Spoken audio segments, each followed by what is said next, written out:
where did that grenade come from that killed me? Did you see how that, like, I did that barrel roll and then hit 2 guys and it all blew up? And wow, that was awesome.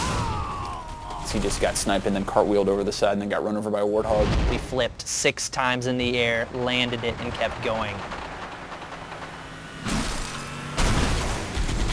So it's sort of fun that with save films, that single bullet that comes in that's actually going to kill you, that hits, then to actually watch blood start coming out and to see the guy get shot back, to watch that in slow motion and to see, look how cool that ragdoll is, look how cool this particle system is, look how cool that looks. It's just fantastic, and it's really fun to see. People can't make things up now. They can't lie about what happened in the game last night. They can't exaggerate. Save film essentially is an automatic replay of every game you play. Fly anywhere you want to in the map, pan around, check things out. The amazing thing about save films is that you can actually relive any moment that happened at any time and look at it from any angle. If you're not quite sure how did they actually get the flag out of our base when we're supposedly had 3 guys guarding it, now it's easy to go back, watch the film, see what they did. The controls basically work exactly how you would expect them to. It's so simple conceptually, but making it a reality, it took years. Your first person, if you click the right stick, it shows you what that person was looking at from third person.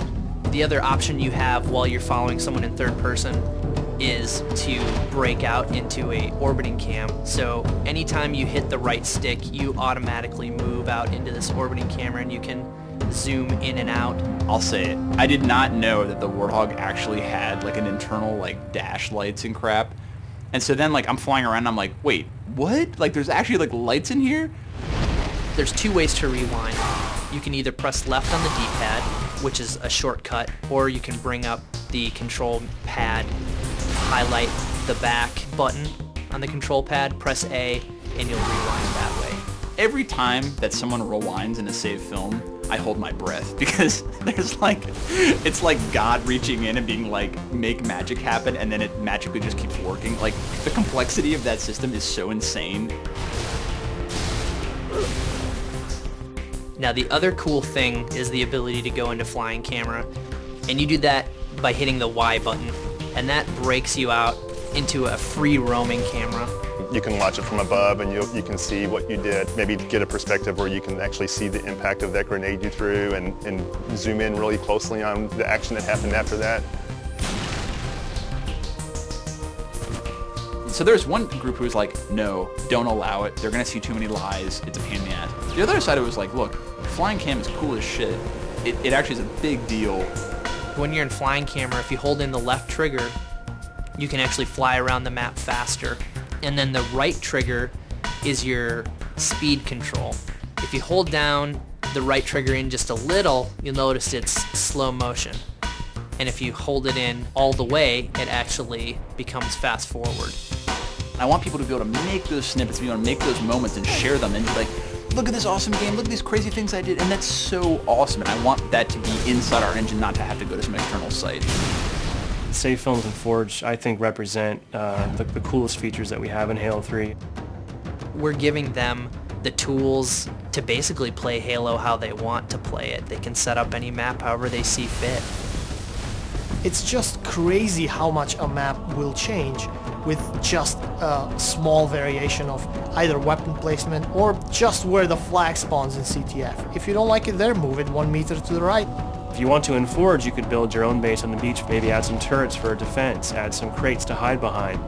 Try building a building out of fusion coils and then blow it up. You could have 50 versions of Sandtrap that are each built differently, that each emphasize a different type of game style.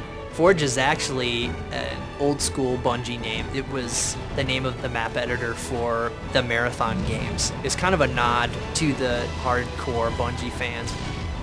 One of the guys on your team is this partially omnipotent little monitor flying around, dropping weapons for you and holding crates to block enemy fire, picking up your Scorpion and carrying you to the other side of the map. It's like the hand of God that has come and picked up this large vehicle and started slinging it around right in front of this guy's face.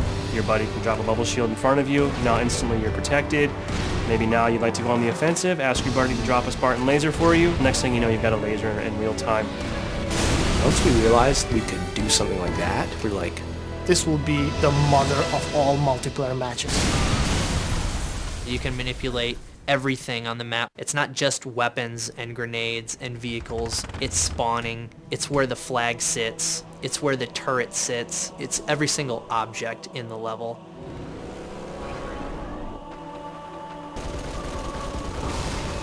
They're gonna love the Forge because they can spend hours dropping tanks on each other. Each item has a cost associated with it. You have only so much Halo currency to spend on a particular map.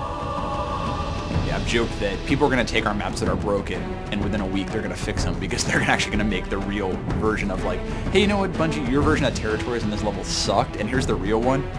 we're not really sure what people are going to do. People are going to figure out new ways to use the Forge that I think we don't even understand or know are possible yet. The next crazy thing that you're like, oh my god, they just took Forge and they took save films of that and they added voiceovers and they just did Macbeth. Holy crap, like that's crazy and that's awesome. Everyone's riffing off each other's ideas, and then all of a sudden some diamond just emerges from it where everyone needs to have this map. Oh, this is so cool, I can't believe we're actually letting people do this. This is the stuff that's going to keep people playing for years on end, that's going to make a billion hours get logged on Xbox Live. This is the thing that is going to really set our game apart from the rest, I think.